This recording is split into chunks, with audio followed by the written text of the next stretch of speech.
کربلا ایک زندہ انقلاب کا نام ہے، کربلا رشتوں کے استوار ہونے کا نام ہے، کربلا صداقت اور یقین کا نام ہے، کربلا سچائی پر سب کچھ قربان کر دینے کا نام ہے، کربلا ماں اور باپ کے رشتے کی تجدید کا نام ہے، کربلا باپ اور بیٹے کی وفاؤں کی زندگی کا نام ہے، کربلا بہن اور بھائی کے رشتے کس قدر اہم ہوتے ہیں ان رشتوں کے اظہار کا نام ہے، کربلا تحفظ قرآن کا نام ہے، کربلا تحفظ دین کا نام ہے، کربلا احیاء عشق رسول کا نام ہے، کربلا ایک تحریک کا نام ہے، کربلا جہد مسلسل کا نام ہے، کربلا دنیا کو ایک نئی زندگی دینے کا نام ہے، کربلا اللہ اکبر پیاسا رکھنے والوں کو اللہ اکبر پانی پلانے کا نام ہے، کربلا بھوکا رکھنے والوں کو دعا دینے کا نام ہے، کربلا کو جس زاویہ نگاہ سے دیکھو گے اس کے اندر کربلا آپ کو نظر آئے گا،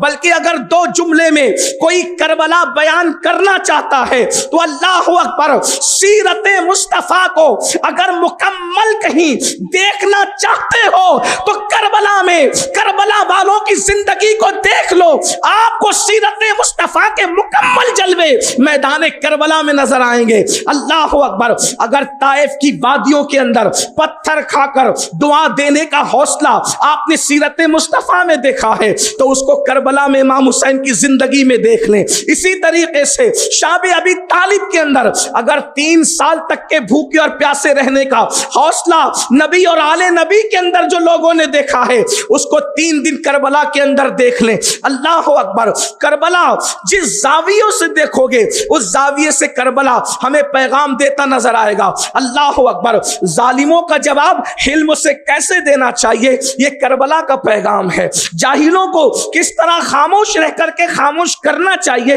یہ کربلا کا پیغام ہے۔ اللہ اکبر اندازہ فرمائے۔ لیکن آئیے اب ہم کربلا کی طرف چلنے سے پہلے تھوڑی سی تمہید آپ کے سامنے پیش کرتے ہیں۔ میدان کربلا کے اندر امام حسین گئے ہی تھے پیغام دینے کے لیے، لیکن آپ اندازہ فرمائیں اللہ اکبر جب کوئی لڑنے جاتا ہے تو وہ طاقتور فوج کو لے کر کے جاتا ہے، جب کوئی لڑنے جاتا ہے وہ ہتھیار لے کر کے جاتا ہے، جب کوئی لڑنے جاتا ہے تو وہ لوگوں کو پکارتا ہے، وہ لوگوں کو آواز دیتا ہے، وہ لوگوں کو سمیٹتا ہے، وہ لوگوں کو بلاتا ہے۔ لیکن یہ کیسا امام ہے کہ جو جانے سے پہلے اللہ اکبر کس شان سے جا رہا ہے، لوگوں کو بلا نہیں رہا ہے بلکہ اس شان سے جا رہا ہے۔ امام حسین نے مکہ المکرمہ سے کربلا کا جو سفر شروع کیا تھا وہ 8 ذی الحجہ کو شروع کیا تھا۔ کیوں؟ اللہ اکبر اس لیے کہ اگر امام حج کے بعد سفر شروع کرتے، آپ کی توجہ چاہتا ہوں، اگر واقعی کربلا سننے کے لیے آئے ہو تو پھر کربلا سن کر کے جانا۔ اور کربلا ہے کیا؟ لوگ کہتے ہیں کہ امام کا کسی نے ساتھ نہیں دیا، ظالموں ساتھ دینے کی کیا بات ہے، میرے امام نے کسی کا ساتھ لیا نہیں، واللہ حسین اعظم اگر آواز لگاتے تو کربلا میں دل رکھنے کی جگہ نہ ملتی۔ اس کی وجہ یہ ہے اللہ اکبر ارے ان کے بیٹوں کے بیٹوں کے بیٹوں کے بیٹوں کے بیٹا 11ویں نمبر کا بیٹا قدم رکھنے کے لیے کہتا ہے قدمی حاضی علی رکبت کل ولی جلہ، میرا یہ قدم ہر ولی کی گردن پر ہے۔ تو شیخ محقق کہتے ہیں اتنے جمع ہو گئے کہ افق بھی بھر گیا۔ ارے جب بیٹے کے قدم کے لیے اتنے جمع ہو سکتے ہیں تو دادا پہ قربان ہونے کے لیے کتنے جمع ہو۔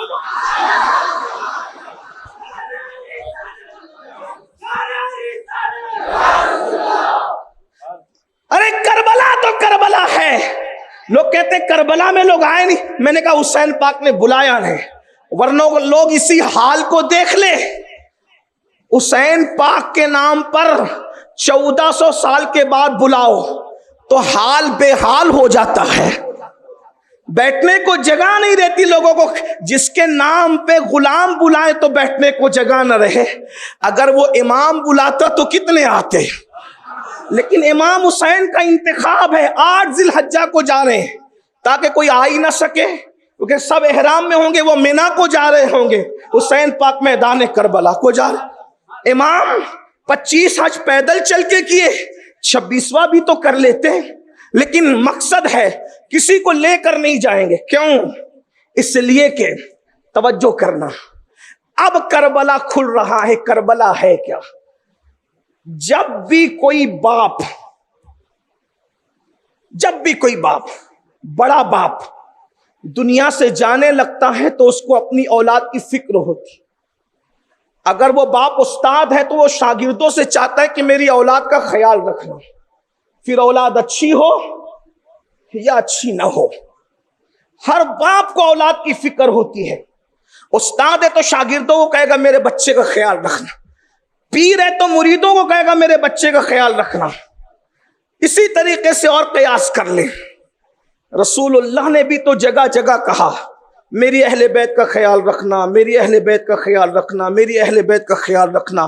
حجۃ الوداع کے خطبے میں میری اہل بیت کا خیال رکھنا، غدیر خم میں میری اہل بیت کا خیال رکھنا، مسجد نبوی کے منبر پہ میری اہل بیت کا خیال رکھنا۔ جگہ جگہ کہا، جگہ جگہ کہا، یہاں تک کہا تم پر میری آل کی محبت لازم ہے، میرے بعد میری اولاد کی محبت کے معاملے میں میرے نائب بننا، میرے خلیفہ بننا، یعنی جیسے میں محبت کرتا ہوں تم بھی محبت کرنا۔ اللہ اکبر۔ ایک مقام پر فرمایا میں تمہیں اللہ سے ڈراتا ہوں اہل بیت کے بارے میں، ایک مقام پر فرمایا میرے بعد اللہ تمہیں آزمائے گا میری اہل بیت کے بارے میں۔ خوب کا اہل بیت اہل بیت اہل بیت اہل بیت اہل بیت۔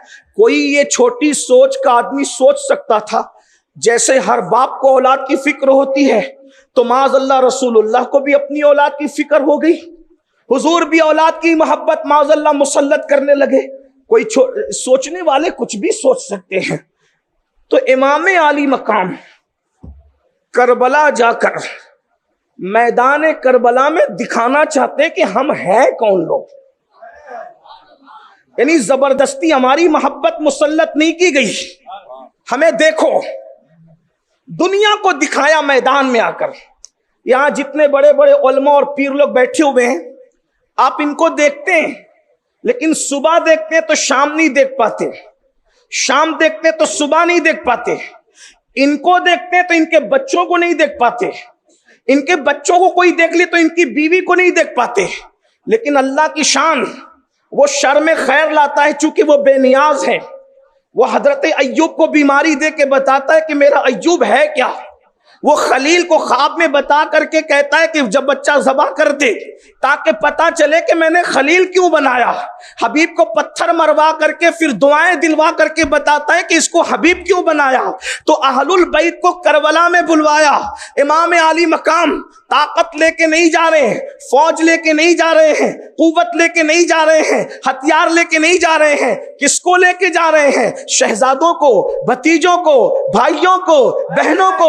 کیوں لے کے جا رہے ہیں؟ فرمایا میدان میں رہیں گے، میدان میں رہیں گے تو دنیا کو پتا چل جائے گا، اپنوں کو بھی پتا چلے گا، بیگانوں کو بھی پتا چلے گا کہ ہماری محبت یوں ہی مسلط نہیں کی گئی، ہم ہیں اس قابل، ہم ہیں اس لائق، ہماری شان ہی ایسی تھی، اسی لیے رسول اللہ نے ہماری محبت کو تم پر فرض کیا ہے۔ اور اس کے بعد اللہ اکبر، کہیں سنا کہ 72 کو مارنے کے لیے 22,000 کا لشکر آتا ہے، گویا کہ ہمارا تو ایمان ہے خیر ہی و شر ہی من اللہ تعالی۔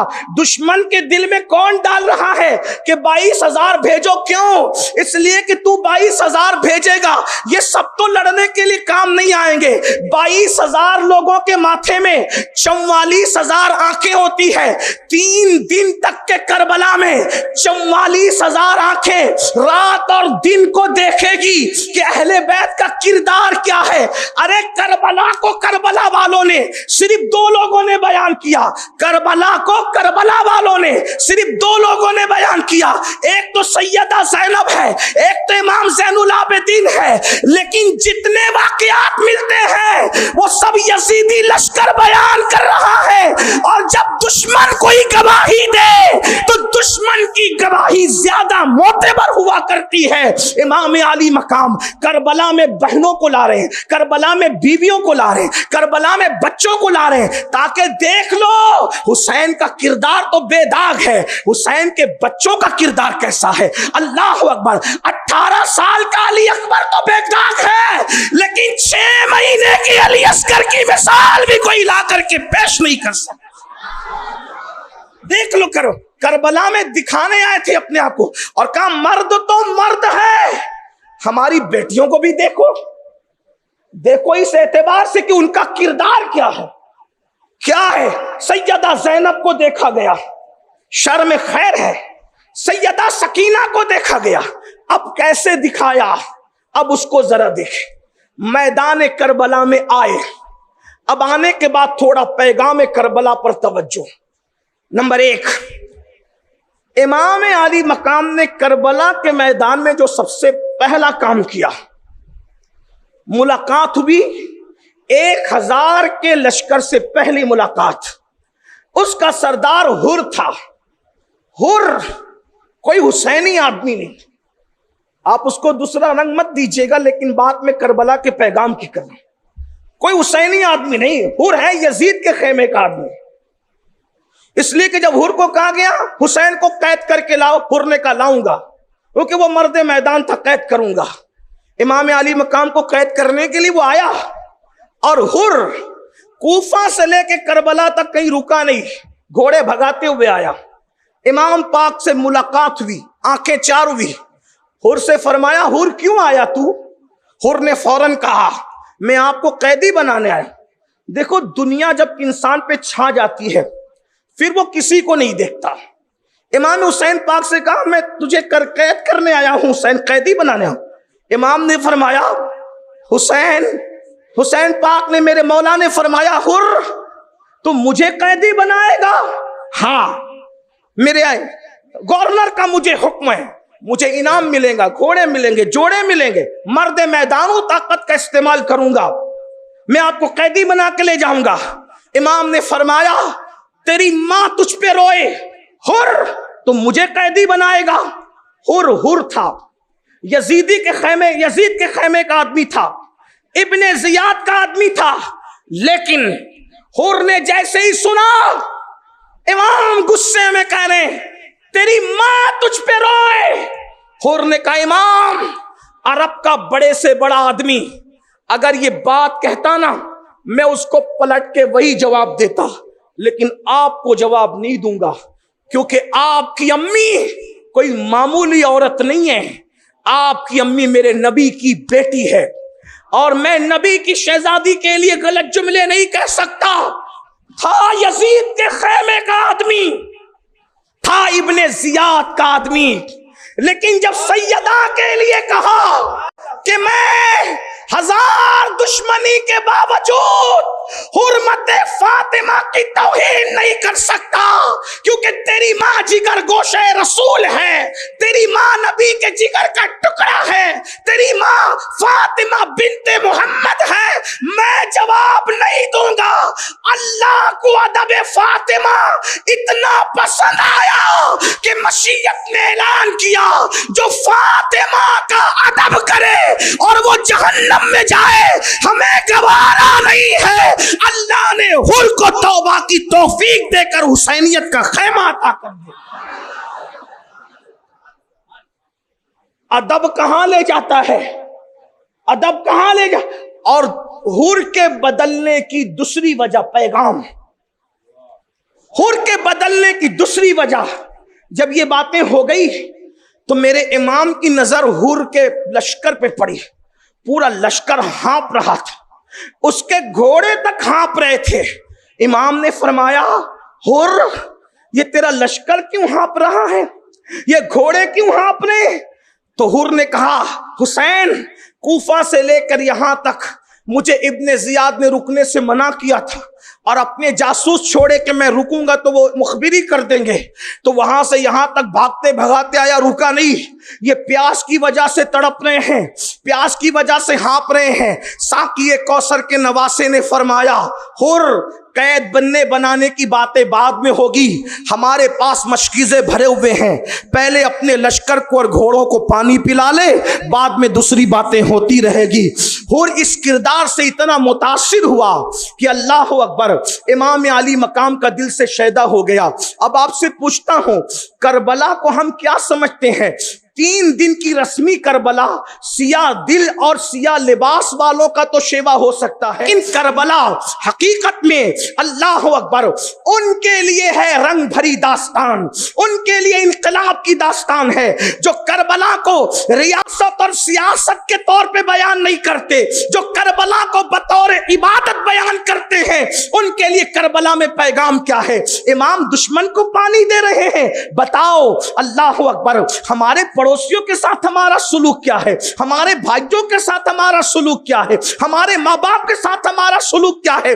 بتاؤ. حسینی کہلاتے ہو, ہاتھوں میں کڑے پہن کر حسینیت نہیں ملتی, گلوں میں زنجیریں ڈال کر کے حسینیت نہیں ملتی, رنگ برنگی کپڑے پہن کر حسینیت نہیں ملتی. حسینیت کردار کا نام ہے, حسینیت اخلاق کا نام ہے, حسینیت دین پر عمل کرنے کا نام ہے, حسینیت تقوی کا نام ہے, حسینیت پرہیزگاری کا نام ہے, حسینیت نام ہے اللہ کے رنگ کا, جس کے بارے میں قرآن کہتا ہے صبغت اللہ ومن احسن من اللہ صبغہ. اللہ کے رنگ میں رنگ جاؤ. اللہ کے رنگ سے بہتر کس کا رنگ ہو سکتا ہے؟ اللہ اکبر. دشمن کو پانی پلایا میرے مولا نے. اس کے بعد آپ دیکھیں, اب کربلا کے اندر آئیے. میدان کربلا میں ایک باپ اور ایک بیٹے کا کردار کیا ہے؟ ایک باپ اور ایک بیٹے کا کردار کیا ہے؟ مولا علی اکبر, مولا زین العابدین, علامہ خواجہ جعفر العابدین صاحب کہہ رہے تھے 2 بیٹے لٹا دیے, تیسرا بچا لیا. میں نے کہا یہ بھی کربلا کا پیغام ہے. کہا وہ کیوں؟ میں نے کہا جو بیمار تھا وہ اپنے لیے رکھا, اور جو تندرست تھے وہ اللہ کے لیے لٹا دیا. یہ بھی پیغام کربلا ہے. اور قدرت نے میرے سرکار سید سجاد کو بیمار اسی لیے کر دیا ہوگا کہ امام حسین کے مزاج سے قدرت واقف ہے کہ اگر اس کو بھی صحت دوں گا تو یہ نسل کی پرواہ نہیں کرے گا, یہ اس کو بھی قربان کر دے. بیماری بہانہ بن گئی سید سجاد کے وجود کے بچانے کی. آج ہم اللہ کے لیے کیا قربان کر رہے ہیں؟ باسی کھانا اللہ کے نام پہ دو, پھٹے ہوئے کپڑے اللہ کے نام پہ دو, ٹوٹی ہوئی چپلیں اللہ کے نام پہ دو, پھٹی ہوئی نوٹیں اللہ کے نام پہ دو, اور اچھا اچھا اپنے لیے رکھو. مولا حسین کربلا سے پیغام دے رہے, اچھا اللہ کے لیے دے دو. ارے وہاں تو اچھے سبھی تھے, لیکن بیمار کی بات کر رہا ہوں. بیمار اپنے لیے رکھ لیا, بیمار اپنے لیے رکھ لیا. اور قربان کس کو کیا؟ سارے بیٹوں میں جو سب سے خوبصورت تو سبھی تھے نا, خوبصورت سبھی تھے, لیکن کوئی روایت یہ نہیں ملتی کہ امام زین العابدین ہمشبی رسول تھے. روایت یہ نہیں ملتی کہ علی اصغر ہمشبی رسول تھے. ہمشبی رسول کی روایت صرف شہزادہ مولا علی اکبر کے لیے ملتی ہے. امام نے جس کے سر پہ شہادت کا تاج رکھا ہے. ارے لوگو, شادی کا دولہا بناتے ہوئے تو ہر باپ تمہیں نظر آئے گا. جس نے شہادت کا دولہا بنایا ہے اسے تاجدار کربلا حسین ابن علی کہتے ہیں.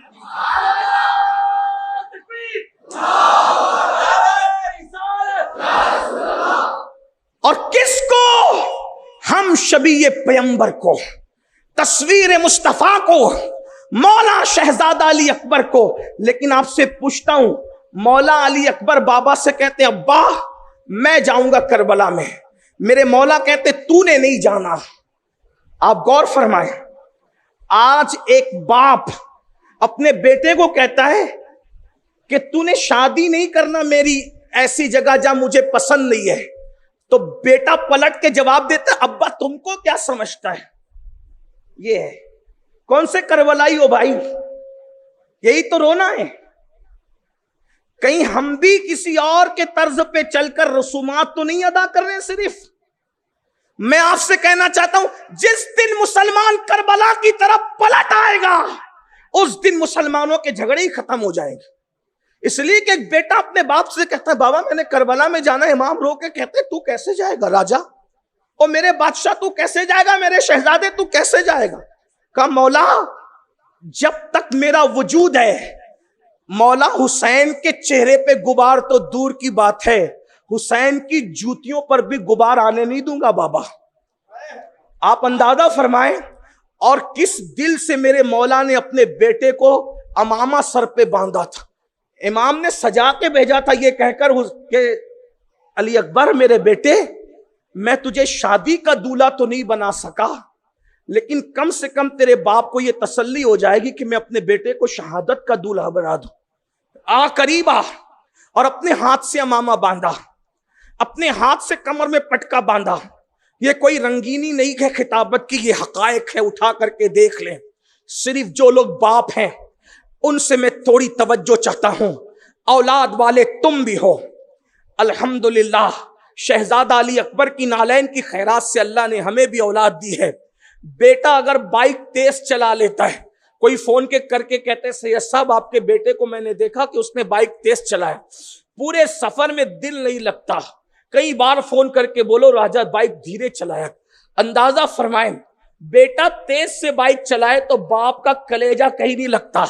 وہ کیسے کلیجے کا باپ تھا جس نے اتنے خوبصورت بیٹے کو اپنے ہاتھوں سے امامہ باندھا, اپنے ہاتھوں سے پٹکا باندھا, اپنے ہاتھوں سے تلوار دی, اور جب شہزادہ علی اکبر کو اپنے ہاتھوں سے گھوڑے پہ بٹھایا, اور گھوڑے پہ بٹھا کر جب شہزادہ علی اکبر وہ میرا مرشد ہم شبیہ پیغمبر جب دشمنوں کے نرگے کی طرف جانے لگے تو امام نے کہا ایک بار پلٹنا ذرا, آخری مرتبہ تصویر مصطفیٰ کو دیکھ لوں. اللہ اکبر, بیویوں نے کلیجے پکڑ لیے. اللہ اکبر, فرشتوں کی چیخیں نکل گئی ہوگی, زمین نے آہیں بھری ہوگی, آسمان نے خون برسایا ہوگا, اور میدان کربلا میں امتحان دیکھنے کے لیے جو انبیاء کی ارواح ہوگی, جو بزرگوں کی ارواح ہوگی, جو سید العالمین خاتم النبی جن کی موجودگی ہوگی, ان کے دلوں پر کیا گزری ہوگی.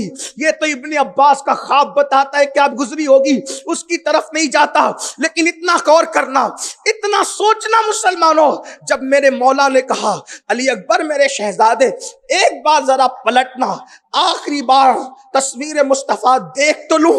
شہزادہ علی اکبر پلٹے اور چہرہ پلٹا کر کے جب بابا کو دیکھا, 18 سال کے بیٹے کی آنکھ میں تو خوشی کے آنسو تھے کہ میں فزت برب الکعبہ کی صدا لگانے جا رہا ہوں. لیکن 56 سال کا بابا آنکھ میں آنسو لے کر کے کہہ رہا تھا مولا جس دن کے لیے اسے پالا تھا آج یہ اس کی تکمیل کا دن ہے, مولا قبول فرما لے. اور اس کے بعد شہزادہ علی اکبر جاتے ہیں. میں شہادت پڑھنے نہیں بیٹھا, لیکن یہ ہے پیغام کربلا کہ دین پر وقت آئے تو اللہ کی محبت کے لیے تصویر مصطفیٰ 18 سال کا بیٹا علی اکبر کو بھی قربان کر دو. اب ہم کون سے حسینی ہیں مسلمانوں, صرف کھچڑے اور شربت والے. ہم کھچڑے اور شربت کے مخالف نہیں, وہاں علی اکبر جیسا بیٹا قربان کر رہے خوشی خوشی. کیا ہم فجر میں 10 منٹ کی نیند قربان کرتے ہیں؟ بتاؤ کتنے لوگ ہیں جو روزانہ فجر میں اٹھ کر مسجد کو جاتے ہیں, پھر کون سے کربلا پہ ہم عمل کرتے ہیں؟ اللہ اکبر. اور اس کے بعد ایک بیٹا اپنے باپ کے قدموں پہ سب کچھ قربان کر دیتا ہے, اور آج کے جوان بیٹے اپنے بوڑھے باپ کی بد دعا لے رہے ہیں. آج کے جوان بیٹے کماتے ہیں, اپنے باپ کا حق ادا نہیں کرتے. آج کے جوان بیٹے اپنے ماں باپ کی خوشی کے بغیر پسند کی شادیاں کرتے ہیں. حالت یہ ہے لڑکیوں سے جن سے ناجائز تعلقات ہے, گھنٹے گھنٹے تو ان سے باتیں کریں گے مگر ماں باپ کی خیریت پوچھنے کے لیے وقت نہیں ہے. کیا سیکھا ہے کربلا سے؟ ہم لوگ سر پیٹنے اور سینہ پیٹنے والی قوم نہیں ہے ہم لوگ. اللہ اکبر. اس لیے کہ پٹتے پٹاتے وہ ہیں. قدرت نے سزا دی ہے جس سینے میں 4 یار نہیں بستے وہ دنیا میں بھی پٹیں گے اور قبر میں بھی اور حشر میں بھی پٹیں گے. ہم نہ یہاں پٹنے والے ہیں نہ مٹنے والے ہیں, بلکہ واللہ جس سینے میں 4 یار کے ساتھ پنجتن پاک بستے ہیں وہ سینہ پٹنے والا نہیں ہے, بلکہ وہ سینہ تو قبر میں بھی انشاءاللہ محفوظ رہنے والا ہے. جنا بنے گی محبان 4 یار کی قبر جو اپنے سینوں میں یہ 4 باغ لے کے چلے. حیرت کی بات ہے, کربلا کو رسم بنا دیا گیا. اس کے بعد بات کو سمیٹتے ہوئے ایک بھائی اور بہن کا کردار کربلا بتا رہے. بہن, آج کی بہن اپنے بچوں کے لیے اپنے بھائی سے رشتہ توڑ لیتی ہے. آج کا بھائی اگر بہن چھٹیوں میں آ رہی ہے تو بیوی سے کہتا ہے ارے بہت سارے بچے لے کر آ رہی, کون کھلائے گا کون پلائے گا. داڑیاں رکھ لی, ٹوپیاں پہن لی, دل کے اندر کیا بس رہا ہے؟ نفرتوں کا سور, نفرتوں کے کتے, نفرتوں کے خنزیر. خنزیر کی گندگی اتنی نہیں ہے جتنا حسد اور بغض کی گندگیاں ہیں. لوگ خنزیر کے نام سے نفرت کرتے ہیں, حسد کے نام سے نفرت کیوں نہیں کرتے؟ لوگ کتے کے نام سے نفرت کرتے ہیں, بغض کے نام سے نفرت کیوں نہیں کرتے؟ بہنوں کا تعلق کیا رہ گیا بھائیوں سے, اور بھائیوں کا تعلق کیا رہ گیا بہنوں سے؟ کربلا بتا رہا ہے, کربلا بتا رہا ہے. ایک بہن اپنے بھائی کو جب کوئی مشورہ دیتی ہے, امام حسین کربلا میں کسی سے مشورہ نہیں لیتے سوائے 2 کے. نمبر 1 سیدہ زینب. اگر آپ سیدہ زینب کو نہیں جانتے, خاص طور پہ بہنوں سے کہتا ہوں تو سن لیں. امام حسن کے کان میں بھی رسول اللہ نے اذان پڑھی, امام حسین کے کان میں بھی رسول اللہ نے اذان پڑھی. امام حسن اور امام حسین کو بھی رسول اللہ نے گھٹی دی. سیدہ زینب کے کان میں بھی حضور نے اذان پڑھی. سیدہ زینب کو گھٹی بھی حضور نے دی. اور جب نام رکھنے کی بات آئی تو حضور کو جو سب سے پسندیدہ نام تھا زینب. زینب یہ جو ہے وہ زینب ہے. زینب کا مطلب ہوتا ہے باپ کی زینت. جو باپ کی آبرو کو 4 چاند لگا دے اس کو زینب کہتے ہیں. کون زینب؟ رسول اللہ گھٹی دیتے ہیں. 7 سال کی عمر میں قرآن کی حافظہ ہو جاتی ہے. کوفہ میں سب سے پہلے جس نے عورتوں میں تفسیر قرآن بیان کی اس کو زینب بنت علی کہتے ہیں. یہ ہے سیدہ زینب. اور بھائی کو جو مشورہ دیتی ہے, بھائی کبھی مشورہ نہیں کاٹتے بہن کا, تو پہلا مشورہ بہن سے اور دوسرا مشورہ سوتیلے بھائی عباس ابن علی سے, جسے ہم سنی غازی عباس علمدار کہتے ہیں. آپ غور کریں, سوتیلے بھائیوں سے مشورے نہیں لیے جاتے, لیکن امام حسین سوتیلے بھائی سے مشورہ لے رہے ہیں اور بتا رہے ہیں کہ وہ اور سوتیلے بھائی ہیں جو سوتیلے بھائیوں کو کنویں میں ڈالتے ہیں. یہ حسین کا بھائی عباس ہے جو اپنے حسین کے لیے اپنا سب کچھ قربان کر دیتا ہے. اندازہ فرمائیں. اور پھر بہن اپنے بھائی کے پاس آ کے کہتی ہے حسین سب کچھ لٹ گیا, میرے 2 بچے بچے ہیں, میرے بچوں کو جانے دیجیے. مولا حسین کہتے ہیں بہن اور کیا امتحان لوگی, یہ میں ننھے بچے اونو محمد جائیں گے. تو سیدہ کیا کہتی پتہ ہے, حسین امی کے سامنے مجھے رسوا مت ہونے دو. اگر قیامت میں سیدہ نے پوچھا میرا لال جا رہا تھا تیرے لال کیوں بچے تھے, تو میں کیا جواب دوں گی؟ ماں کو سرخرو, ماں کی بارگاہ میں مجھے سرخرو کر دو. کیوں؟ جب ماں کا سامنا ہوگا تو میں ماں سے کہوں گی ماں تیرے لال پر میں نے اپنے لالوں کو قربان کر کے اپنی گود اجاڑ دی.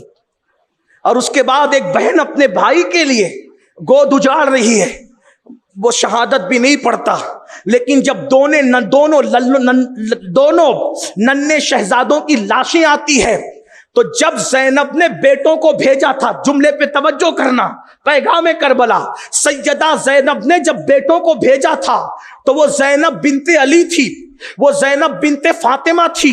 لیکن جب دونوں شہزادوں کی لاش آئی تو دونوں کو لپٹ کر کے رو رہی تھی اور ہچکیاں بن گئی تھی. جب لاشوں کو دیکھا تو زینب صرف ماں تھی، ماں، اور ایک ماں اپنے بچوں کو لپٹ لپٹ کے رو رہی تھی اور دنیا کی بہنوں کو پیغام دے رہی تھی کہ بہن اور بھائی کے رشتے کی اہمیت کیا ہوتی ہے. اندازہ فرمائیں ہم نے کربلا سے سیکھا کیا ہے. آج گھر گھر میں آگ لگی ہے، گھر گھر میں طوفان بدتمیزی ہے. بھائی کی بہن سے نہیں بنتی، بہن کی بھائی سے نہیں بنتی. یہ میں دنیا داروں کی بات نہیں کر رہا ہوں. جہاں بہت زیادہ دینداریوں کا دعویٰ ہے وہاں بھی یہ ماحول ہم اپنی آنکھوں سے دیکھ رہے ہیں. سگے بھائی نے سگے بھائی پہ کیس کر دیا ہے، سگی بہن نے سگے بھائی پہ کیس کر دیا ہے، اور بھتیجے تو طوفان بدتمیزی بپا کرتے ہیں. لیکن کربلا میں ایک بھتیجا ایسا بھی ہے جو چچا کے پاس آتا ہے اور آ کے کہتا ہے چچا میں نے بھی میدان کربلا میں جانا ہے. امام کہتے ہیں بس کرو، کتنا مجھ سے امتحان لوگے، کیا بھائی کی نشانی بھی مٹا دوں؟ حضرت سیدنا شہزادہ امام قاسم نے کہا چچا چچا مجھے جانے دو. چچا کہتے ہیں نہیں تم نہیں جاؤ گے. روتے ہوئے آئے اور پھوپھی زینب سے جو جملہ امام قاسم نے کہا وہ امام حسین کے کردار کی عکاسی کرتا ہے. میں کردار امام حسین بھی پڑھنا چاہتا ہوں لیکن پہلے اس کو سن لیں. سیدہ زینب سے کہا پھوپھی میری خبر لو. کس نے؟ امام قاسم. پھوپھی میری خبر لو. پھوپھی بڑی کیا ہوا؟ پھوپھی آج میں یتیم ہوں، آج یتیم ہوا. غور فرمائیں امام قاسم کے جملے. پھوپھی امی میں آج یتیم ہو گیا. پھوپھی نے کہا کیسی بات کرتا ہے بیٹا، آج یتیم ہو گیا؟ حالانکہ امام حسن کی شہادت کو 10 سال سے زیادہ بیت چکے تھے، لیکن کربلا میں امام قاسم کہہ رہے پھپھی امی آج تیرا قاسم یتیم ہو گیا. پھپھی نے سینے سے لگا کہا آج یہ کیوں کہہ رہا ہے؟ کہا ماں، پھپھی ماں، جس دن سے میرا بابا حسن دنیا سے گیا ہے میرے چچا حسین نے مجھے کبھی احساس بھی نہیں ہونے دیا کہ باپ کے جانے کا غم کیا ہوتا ہے. میں نے جو کہا جملے پورے ہونے سے پہلے میری ہر ہٹ پوری کی. آج میرا چچا مجھے نہیں کہہ رہا ہے. کیا نہیں کہا؟ میں نے شہادت مانگی، چچا نے نہیں کہہ دیا. آج چچا نے نہیں کہا تو میں سمجھ گیا کہ آج تیرا قاسم یتیم ہو گیا. اور اس غم میں روتے روتے جب ہاتھ بازوؤں پر پہنچا تو مشہور روایت کے مطابق بازو پر ایک تعویذ تھا. کچھ محققین اس کے بارے میں بات کرتے ہیں لیکن میں اپنے قدیم علماء پہ اعتماد کرتے ہوئے گفتگو کر رہا ہوں. اللہ اکبر. بازو پر ہاتھ پہنچا امام قاسم کو 28 صفر کی وہ تاریخ یاد آ گئی جب اللہ امام حسن شہید ہو رہے تھے. اور حسن مجتبی کی شہادت کیا تھی؟ اللہ اکبر. ہیرا پیس کر حسن مجتبی کو پلا دیا گیا تھا. امام حسن 40 دن تک الٹیاں کرتے رہے اور دست کرتے رہے تو الٹیوں کے اندر آنت کٹ کٹ کے گرا کرتی تھی. اور اسی طرح اللہ اکبر اسی طرح پاخانے کے ذریعے سے بھی امام حسن کی آنتیں کٹ کٹ کے گرا کرتی تھی. اس کٹتی ہوئی آنتوں میں چہرے کو ہرا کر دیا. امام حسن نے کہا تھا بھیا حسین دیکھو تو میرا چہرہ کیسا ہے. تو کہا آپ کا چہرہ تو قحط کی تکلیفوں سے، زہر کی تکلیفوں سے ہرا ہو گیا. تو حضرت امام حسن پاک نے کہا تھا نانا کی حدیث یاد کرو، سرخ اور سبز کی بات نانا نے کی تھی نہیں کی تھی؟ یہ وہی سبزی ہے جس کی طرف نانا نے اشارہ کیا تھا اور سرخی کے لیے آپ تیار رہیں. اللہ اکبر.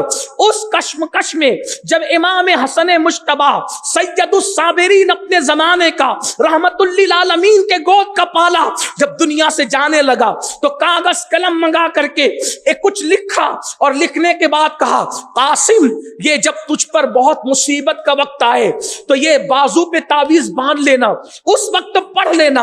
اللہ اکبر. امام قاسم نے باندھ لیا. ان سالوں میں امام حسین نے اتنی خوشیاں دی بھتیجے کو، اتنا پیار دیا بھتیجے کو کہ یتیمی کا احساس نہیں ہونے دیا. غم کسے کہتے ہیں امام قاسم کو پتا نہ تھا، لیکن جب چچا نے کہا تم نہیں جاؤ گے میں میدان میں تو اس وقت یتیمی کے احساس نے بازو کے بندے ہوئے تعویذ کو کھولنے پہ مجبور کیا. کھول کر کے تعویذ پڑھا تو لکھا تھا میرے نور عین، میری آنکھوں کا چین، میری آنکھوں کی ٹھنڈک، قاسم بن حسن میں جانتا ہوں آج تم میدان کربلا میں ہوں گے، یہ میری وصیت ہے، میرے بھائی پر اپنی جان کو قربان کر کے نانا کی بارگاہ میں مجھے سرخرو کر دینا. جب یہ تحریر پڑھی تو پھر پھوپھی سے کہا پھوپھی امی جب میرا بابا مجھے شہادت کی سند دے گیا اب مجھے کون روکے گا. اس کے بعد گئے چچا اب بھی آپ روکیں گے مجھے، اب بھی آپ روکیں گے، یہ میرا بابا مجھے شہادت کی سند دے گیا. امام نے اس وقت روتے ہوئے کہا اپنی نسل میرے قدموں پہ مٹانے کی نصیحت کرنے والے حسن، مظلوم حسین دعا کرتا ہے کہ جب تک کہ کائنات قائم رہے اللہ نسل حسن کو قیامت تک کے قائم رہنے کا شرف عطا فرمائے. اسی لیے آپ دیکھیں کہ امام مہدی جو تشریف لائیں گے ماں کی طرف سے حسینی ہوں گے لیکن باپ کی طرف سے حسنی ہوں. اندازہ کریں، اندازہ فرمائیں، یہ دعائے حسین پاک کی برکت ہے. کس کی نسل بچے گی کس کی نہیں بچے گی کوئی گارنٹی نہیں، لیکن نسل نبی باقی رہے گی قیامت تک، اس کی گارنٹی رسول اللہ نے عطا فرمائی. امام قاسم قربان ہو گئے. آپ سے پوچھتا ہوں آخر امام حسین کا کردار کیسا ہوگا کہ بھتیجے محبت کر رہے ہیں، سوتیلے بھائی محبت کر رہے ہیں، بہنیں محبت کر رہی ہیں، بیویاں اور دشمن بات سمیٹتے ہوئے دشمن. امام حسین میدان میں بار بار کیا کہتے ہیں؟ میں نے جھوٹ بولا ہو تو بتاؤ، کسی کا مال کھایا ہو تو بتاؤ، کسی کو قتل کیا ہو تو بتاؤ، میں نے کوئی برائی کی ہو تو بتاؤ. آپ سے پوچھنا چاہتا ہوں دشمن سے کہہ رہے ہیں جھوٹ بولا ہے تو بتاؤ، دشمن چپ ہے، یعنی دشمن بھی کہہ رہا ہے ہم حسین کے خلاف تو کھڑے ہیں مگر حسین نے کبھی جھوٹ نہیں بولا، حسین پاک نے کبھی ناحق کسی کا مال نہیں کھایا، حسین پاک نے کبھی کسی کو قتل ناحق نہیں کیا، حسین پاک نے کبھی کسی کا دل نہیں دکھایا. یہ 3 مرتبہ خطبہ دیا امام حسین نے اور کہا بتاؤ میرے کردار میں کوئی کمی ہو تو. یہ مولا حسین کربلا سے بتا رہے ہیں اتنا عظیم کردار ہوتا ہے. اور آخری بات کر جاتے جاتے کہ جب سب شہید ہو گئے، پیغام کربلا سب شہید ہو گئے، لاشوں پہ گھوڑے دوڑ گئے، بیویوں کے دوپٹے چھین لیے گئے. یہ بڑی غریب سادہ وہ رنگی ہے داستان حرم، نہایت اس کی حسین ابتدا ہے اسماعیل. کتنی رنگین سی داستان ہے، کتنی سادہ سی داستان ہے. لاشوں پہ گھوڑے دوڑ گئے، بیویوں کے دوپٹے چھین لیے، ننھے ننھے بچوں کو پیاس سے تڑپایا گیا. اور اس کے بعد ہاتھوں میں بیویوں کے ہتکڑیاں ہیں، پیروں میں بیڑیاں ہیں، اونٹوں کی ننگی پیٹھ پر ان کو بٹھایا گیا ہے جن پر نماز میں درود پڑھا جاتا ہے، جن کے حجروں میں جبریل بھی اجازت کے بغیر نہیں آتے، بے اجازت ان کے گھر جبریل بھی آتے نہیں. قدر والے جانتے ہیں قدر شان اہل بیت. عباس کے بازو کٹ کر کے پڑے ہوئے، علی اصغر کا لاشا بکھرا ہوا ہے، شہزادہ علی اصغر کا لاشا بکھرا ہوا ہے، شہزادہ علی اکبر کا لاشا بکھرا ہوا ہے، امام قاسم کی لاش پہ گھوڑے دوڑ چکے ہیں، بیویوں کے ہاتھوں میں ہتکڑیاں ہیں. ہائے ہائے ہائے، آج سیدوں کے ہاتھ چومے جاتے ہیں، وہ ہاتھ جن کو مولا علی نے چوما تھا محبت سے، ان ہاتھوں میں ہتکڑیاں ڈال دی گئی ہے. اللہ اکبر. اونٹوں کی ننگی پیٹھ پر شہزادیوں کو سیدانیوں کو بٹھایا گیا ہے، اور کس طرح بڑی خواتین کے ساتھ چھوٹی بچیوں کو باندھ دیا گیا ہے تاکہ جب اور بڑے لوگ اٹھیں تو بچیاں تنگ ہو جائیں، اور بچیاں جب اللہ اکبر اپنی اصل حالت پر رہے تو بڑوں کو جھکنا پڑے. ایسے میں اعلان ہو گیا کوفہ کے بازاروں میں کوفہ کے بازاروں میں ہم ذلیل کریں گے حسین کے خاندان کو. لا الہ الا اللہ. جن کے لیے آیہ تطہیر نازل ہوئی, جن کے لیے آیہ مودت نازل ہوئی, درود میں جن کو شامل کیا گیا, جن کے لیے محبت کا حکم آیا, جن کی محبت اصل ایمان قرار پائی, اعلان ہو رہا ہے, منصوبے بن رہے, ذلیل کریں گے ان کو. اعلان کر دیا بازاروں میں, کوفہ والوں اپنے گھروں سے نکلو, تماشا دیکھو. کوفہ والوں نے کہا کس کا تماشا؟ تو کہا کچھ ڈاکو لوگ تھے, کچھ لٹیرے لوگ تھے, رستے میں لوگوں کا مال لوٹتے تھے, ان کے مردوں کو قتل کر دیا, اب ان کی عورتوں کو لا رہے, ان کا تماشا دیکھو. ان کی عورتوں کا ظالم جانتا تھا اگر کہیں گے کہ نبی کے گھر کی بیٹیاں آ رہی ہے تو کوفہ میں ہنگامہ برپا ہو جائے گا, تو نبی کے گھر والوں کو کیا کہا؟ ڈاکو کہا, لٹیرا کہا. یہ ظالمانہ پن تاکہ لوگ تماشا دیکھیں. کوفہ کی عورتیں چھت پہ چڑھ گئی, کوفہ کے مرد گلیوں میں آ گئے, چلو ڈاکوؤں کے بچوں کا تماشا دیکھیں, راہ مارنے والوں کے بچوں کا تماشا دیکھیں. اور اس کے بعد جب وہ قافلہ کوفہ میں آیا, سیدہ زینب اور سیدہ سکینہ جنہیں ہم سکینہ کہتے ہیں, میں تلفظ میں آپ کو الجھانا نہیں چاہتا, سیدہ سکینہ اور سیدہ زینب دونوں ایک ساتھ بندھی ہوئی ہے. پھوپھی اٹھتی ہے تو بھتیجی تنگ ہو جاتی ہے, اور جب بھتیجی کا خیال کیا جاتا ہے تو پھوپھی کا سر جھک جاتا ہے. ہائے ہائے ہائے, وہ سیدہ زینب پاک جس نے کبھی کانٹوں پہ چلنے کا کسی کو ان کو تجربہ نہ تھا, ان کا حال یہ تھا کہ جب کبھی گھر سے نکلتی تھی تو پہرے ہوتے تھے, عباس کا پہرا, قاسم کا پہرا, علی اکبر کا پہرا, اس شان سے نکلتی تھی.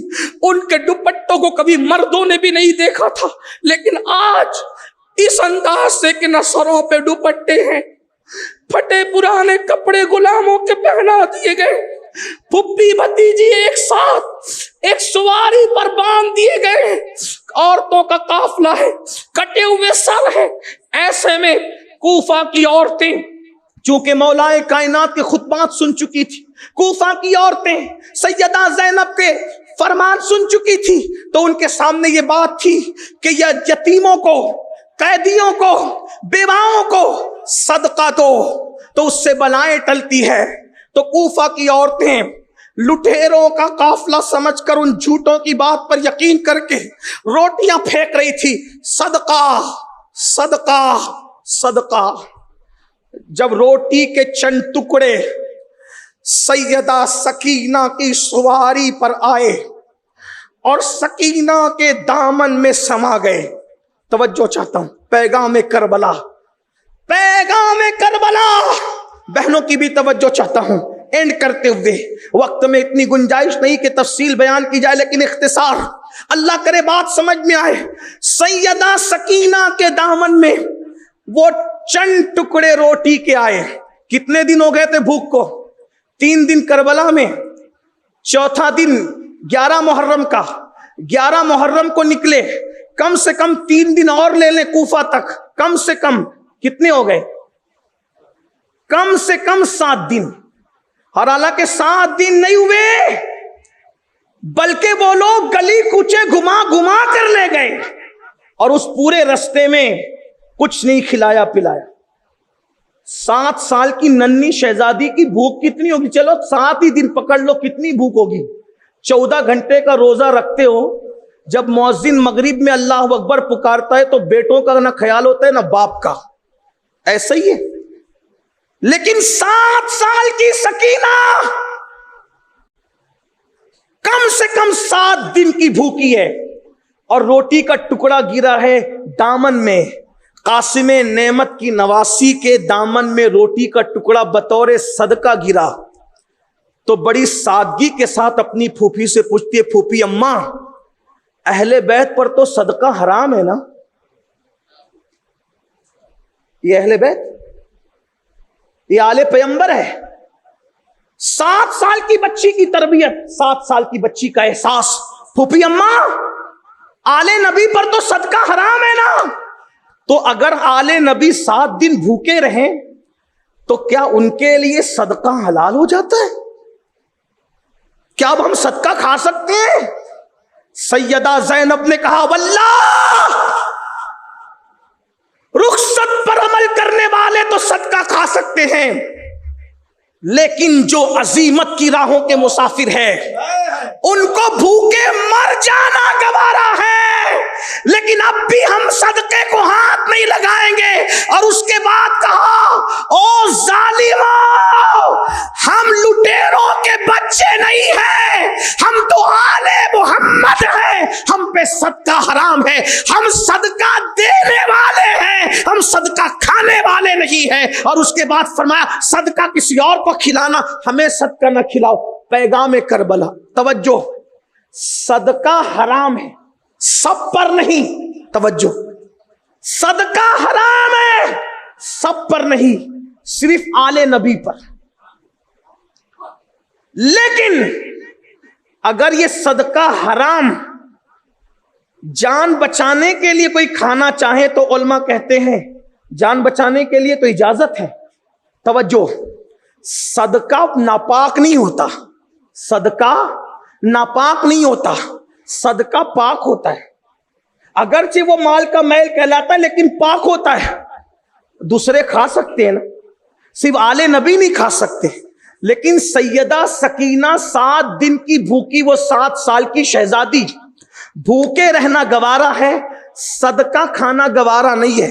آپ سے پوچھتا ہوں، اے کربلا والے کہلانے والے، اے کربلا کے شہدائی کہلانے والے مسلمان، صدقہ صرف آل نبی پہ حرام ہے، سب کے لیے حلال ہے، ہر مسکین کے لیے، لیکن سود تو ہر مسلمان کے لیے حرام ہے۔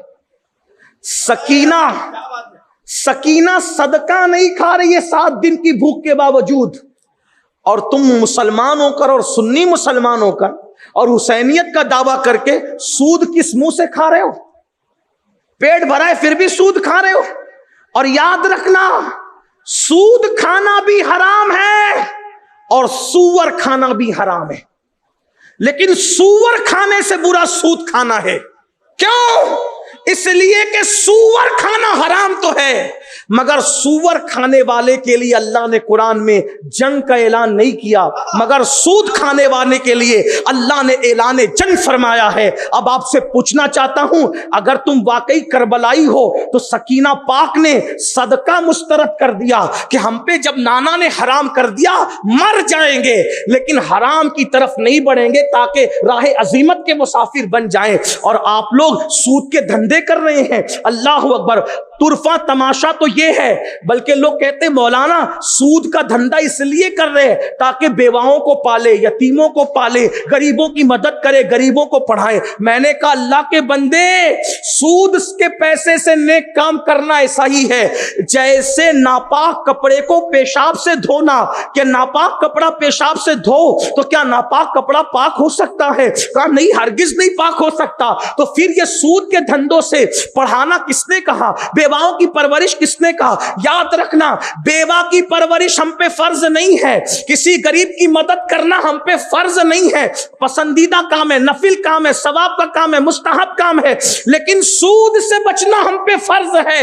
یہ سارے غلط رستے نہ نکالو اور سن لو، میرے آقا نے ارشاد فرمایا جب میری امت میں سود عام ہو جائے گا تو اس وقت تو اللہ ان پر ظالم حکمراں مسلط کرے گا جو ان کی گردنیں اتار دے گا، ان پہ ظلم کرے گا، ان پہ زیادتی کی جائے گی، ان کے نیکوں کی دعا قبول نہیں کی جائے گی، ان کو تباہ کر دیا جائے گا، بارش روک دی جائے گی، اناج میں قلت کر دی جائے گی، قحط سالی کر دی جائے گی۔ میرے عزیز، ہم نے کربلا کو پوری زندگی سنا لیکن کربلا کو کبھی سمجھنے کی کوشش نہیں کی۔ اس لیے پیغام کربلا کیا ہے؟ اگر 2 لفظوں میں کربلا بیان کر دی جائے تو پھر ہم اتنا ہی کہہ سکتے ہیں کہ کربلا یہ ہے کہ دین اہم ہے، دین پر سب کچھ قربان کر دو، دین کو کسی اور چیز پہ جو ہے وہ قربان مت کرو، اس لیے کہ دین وہ ہے، دین ہمیشہ باقی رہے گا، دین ہمیشہ زندہ رہے گا۔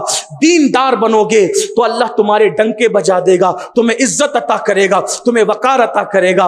اختتام پر یہ کہہ دوں، ارے جن کو قبریں میسر نہیں آئی تھی، کون کہہ سکتا تھا کہ ان کے بھی ذکر ہوں گے، ان کے بھی جلسے ہوں گے، ان کے بھی نام لیے جائیں گے؟ اللہ اکبر۔ آج تک پتہ ملا امام حسین کا جنازہ کس نے پڑھایا؟ اس امام کا نام کسی کو پتا ہے؟ مولا حسین کی قبر میں کون اترا تھا کسی کو نام پتا ہے؟ کفن کیا دیا گیا تھا کسی کو نام پتا ہے؟ واللہ لوگ تو سمجھ رہے تھے جن کو کفن بھی پورے نہیں ملے ان کے کیا نام رہیں گے، لیکن دنیا نے دیکھ لیا جن کو کفن بھی مکمل نہیں ملے آج بھی ان کے ڈنکے بجتے نظر آ رہے ہیں، اور جن لوگوں نے محلوں میں زندگی گزاری نہ کوئی نام لینے والا ہے نہ نسل باقی رہ گئی ہے، بلکہ ابھی بات کہی گئی لوگ کہتے ہیں کہ دین پہ قربان ہونے سے کیا ملتا ہے؟ میں نے کہا ایک بیمار چھوڑ کر گئے تھے، کوئی محلہ ایسا نہیں ہے جہاں حسین کی اولاد موجود نہیں، اور یزید آٹا چھوڑ کر کے مرا تھا، کوئی پاگل ہوا کوئی مر گیا کوئی ختم ہو گیا اور نسل یزید بھی ختم ہو گئی، اور ہمیں پیغام مل رہا ہے دین مٹاؤ گے خود مٹ جاؤ، دین بچاؤ گے دین بچاؤ گے ہمیشہ زندہ رہو گے۔ اب ہم دین مٹا رہے ہیں یا دین بچا رہے ہیں؟ بڑی معذرت کے ساتھ جو نماز چھوڑ دے وہ کون ہے؟ اللہ کے رسول فرماتے ہیں الصلاۃ عماد الدین، نماز دین کا ستون ہے، جس نے اس کو ترک کر دیا اس نے دین ڈھا دیا۔ زنا کیا جا رہا ہے، فلمیں دیکھی جا رہی، گندی پکچریں دیکھی جا رہی، گندے سیریل دیکھے جا رہے ہیں، لڑکیوں کو بھگانے کے پلان بن رہے ہیں، پکنک کے نام پر زنا کے اڈوں کو آباد کیا جا رہا ہے۔ بتائیے دین اپنے ہاتھوں سے مٹاؤ گے تو خود مٹ جاؤ گے، اس لیے دین کو مٹانے والے مت بنو، دین کو بچانے والے بنو۔ اور آج مسلمان کہتا ہے شریعت بچائیں گے دین بچائیں گے، جس کی زندگی میں خود دین نہیں ہے وہ کیا خاک دین بچائے گا؟ کہاں ہے دین؟ کہاں ہے دین؟ گٹکا کھانے کی وجہ سے رمضان شریف کا روزہ نہیں رکھ سکتے، کون دین بچائے؟ کون دین بچائے گا؟ گٹکا کھانے کی وجہ سے رمضان المبارک کا روزہ چھوڑتے، تمباکو کھانے کی وجہ سے رمضان شریف کا روزہ چھوڑتے، سگریٹ کی وجہ سے رمضان شریف کا روزہ چھوڑتے، پوری زکوٰۃ ادا نہیں کرتے، اور جب زکوٰۃ کی بات آتی ہے تو لوگ کہتے ہیں یار یہ مولوی لوگ زکوٰۃ کی بڑی بات کرتے ہیں۔ مولوی کا کیا تعلق زکوٰۃ سے؟ اگر آپ زکوٰۃ دیتے تو مدرسوں کو دیتے، مولوی کو نہیں دیتے، بلکہ یہ ان کا احسان ہے کہ یہ تمہاری زکوٰۃ لے کر کے تمہیں صحیح رستے پر تمہاری زکوٰۃ کو خرچ کرتے۔ واللہ اگر یہ علماء واقعی جو علماء ہیں اگر یہ صحیح راستے میں تمہاری زکوٰۃ خرچ نہ کریں تو پتہ نہیں تمہاری زکوٰۃ کہاں کہاں جائے گی۔ اور پھر میں کہتا ہوں تم سے یہ علماء نوٹیں لیتے ہیں، کاغذ کی نوٹیں، اور پلٹ کر تمہیں کیا دیتے ہیں؟ حافظ قرآن، عالم قرآن، عامل قرآن۔ توجہ تو فرمائیں، غور تو کریں کہ لیتے کیا ہیں اور پلٹ کر دیتے کیا ہیں۔ اس میں بھی ہم اہل علم کو مشکوک ٹھہراتے ہیں۔ کچھ لوگ تو بڑی معذرت کے ساتھ بات کرتے رہے یہ 2 کوڑی کا مولوی 2 کوڑی کا مولوی۔ معاف کیجئے گا، علماء کو 2 کوڑی کا مولوی کہنے والوں، یہ انگریزوں کے دور کی ایجاد ہے۔ جب انگریز آئے نا تو دیکھا علماء بڑے متاثر کر رہے ہیں تو انہوں نے علماء کی نفرتیں، مشائخ کی نفرتیں عوام کے دل میں پیدا کرنا شروع کی، اور آج حالات یہ ہو گئے کہ ایک آدمی جو کھڑے ہو کے پیشاب کرتا ہے، وضو کے فرائض اور غسل کے فرائض نہیں جانتا، کیا کہتا ہے 2 کوڑی کا مولوی۔ میں آپ سے پوچھتا ہوں جو مولوی ہوگا وہ 2 کوڑی کا کیسے ہو سکتا؟ اس لیے کہ مولوی کا معنی لغت میں اٹھا کر دیکھو، مولوی کا مطلب ہوتا ہے مولا والا، مولوی کا مطلب ہوتا ہے اللہ والا، تو جو اللہ والا ہوگا وہ 2 کوڑی والا کیسے ہو سکتا؟ آپ کہیں گے چلے بھائی مولویوں کی موجودگی میں آپ چاپلوسی کر رہے ہیں، میں نے کوئی چاپلوسی نہیں کرنا۔ قرآن کہتا ہے اللہ والا ہے کون؟ تو قرآن کہتا ہے کونوا ربانیین، اللہ والے ہو جاؤ، اللہ والے ہو جاؤ۔ کیسے اللہ والے ہو جاؤ؟ اللہ والے کیسے ہو جاؤ؟ 2 شرطیں لگائی، 2 شرطیں۔ کونوا ربانیین، کیسے ہو جاؤ؟ تعلمون الکتاب، کتاب کی تعلیم حاصل کرو، اور پھر آگے کا آخری کا حصہ ہے تدرسون، پوری آیت نہیں پڑھ رہا ہوں، تعلیم حاصل کرو کتاب کی اور کتاب کا درس دو. بما کنتم تعلمون الکتاب وبما کنتم تدرسون. چلیے پڑھ دی پوری آیت تاکہ آپ کو اندازہ ہو کما کال. کتاب کا علم حاصل کرو اور کتاب کا درس دو. دو کام کرو گے تو کیا ہو جاؤ گے؟ اللہ والے ہو جاؤ گے. یہ علماء کرتے کیا ہیں؟ اللہ کی کتاب کا علم حاصل کرتے ہیں، اللہ کی کتاب کا علم آپ کو سکھاتے ہیں، اور ان کو آپ 2 کوڑی کا مولوی کہتے ہیں. میرے عزیز، اگر یہ 2 کوڑی کا مولوی نہ ہوتا، یہ وہی مولوی ہے نا جس نے آپ کے ابا کا نکاح پڑھایا ہے. اگر یہ نہ ہوتا تو کیا آپ کے ابا جان پر آپ کی امی جان حلال ہو جاتی؟ یہی 2 کوڑی کا مولوی ہے نا کہ آپ کی پیدائش کے وقت جس نے آپ کے کان میں اذان پڑھی ہے. یہی 2 کوڑی کا مولوی ہے نا جس نے آپ کو قرآن پڑھایا ہے. یہی 2 کوڑی کا مولوی ہے نا جب تم مرو گے، تمہارا باپ مرے گا تو یہ تمہارا جنازہ بھی پڑھائیں گے اور بعد میں تمہارے لیے فاتحہ کے موقع میں مغفرت کی دعا بھی کریں. ان کو یہ صلہ دیا ہم نے کہ ہم 2 کوڑی کا مولوی کہیں. میں جانتا ہوں کچھ لوگ ٹریک سے ضرور ہٹے ہیں، ہم ان کو عالم نہیں کہتے. وہ پڑھے لکھے تو ہو سکتے ہیں، عالم نہیں ہو سکتے.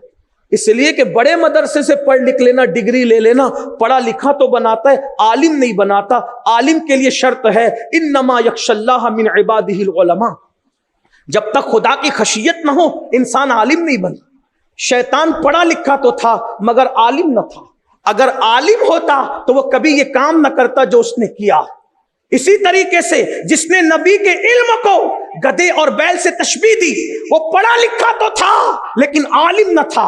اگر عالم ہوتا تو نبی کے علم کی توہین کر کے گستاخان رسول میں اپنا شمار نہ کرواتا، بلکہ وہ تو یوں کہتا اور کوئی غیب کیا تم سے نہا ہو بھلا، جب نہ خدا ہی چھپا تم پہ کروڑوں درود.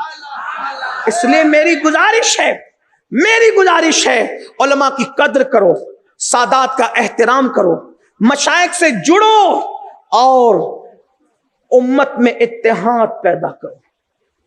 اس لیے کہ ہم صوفیہ کے ماننے والے ہیں. ہم توڑنے کے لیے نہیں آئے، ہم جوڑنے کے لیے آئے. صوفیہ کا مسلک کیا ہے؟ توڑو مت جوڑو.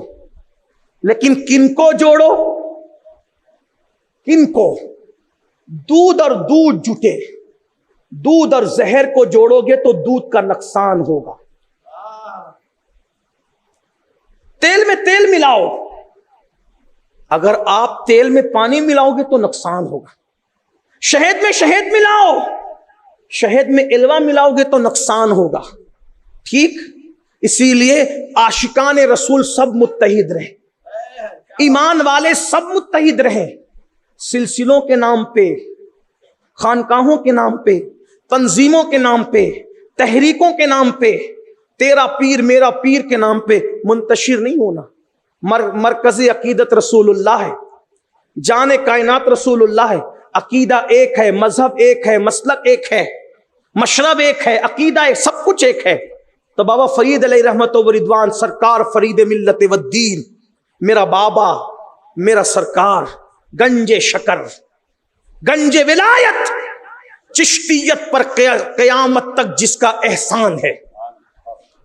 اگر فرید الدین نہ ہو، چشتیت سے بابا فرید کو نکال دیا جائے، بعد میں چشتیت میں کچھ بچتا ہی نہیں. اس لیے کہ بابا فرید ہی ہیں جنہوں نے ایسے 2 شعر تیار کیے جس نے چشتیت کو 14ویں رات کے چاند سے بھی بلندی عطا کر دی.